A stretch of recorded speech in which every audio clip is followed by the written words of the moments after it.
সংগ্রামী সমবেত কর্মী ভাইরা, নাঙ্গলকোট বাসী পর্যায়ে সংক্ষিপ্ত বক্তব্য রাখবেন বাংলাদেশ জামাত ইসলামী নাঙ্গলকোট উপজেলার সংগ্রামী নায়েব আমির জননেতা এসএম মহিউদ্দিন, জননেতা মাওলানা এসএম মহিউদ্দিন ভাইকে সংক্ষিপ্ত বক্তব্য রাখার জন্য আহ্বান করছি।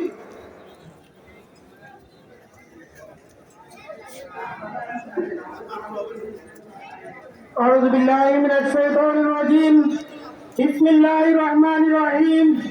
বাংলাদেশ জামাত ইসলামী নাঙ্গলকোট উপজেলা পৌরসভা কর্তৃক আয়োজিত আজকের বিশাল বিক্ষোভ মিছিল পূর্ব সমাবেশের সম্মানিত সভাপতি, সম্মানিত প্রধান অতিথি, সম্মানিত বিশেষ অতিবৃন্দ, বিক্ষোভ দখল করে আমাদের উপর নিজেরা চেপে বসার সুযোগ তৈরি না হয় সে বিষয়ে আমাদেরকে সজাগ এবং সচেতন থাকতে হবে।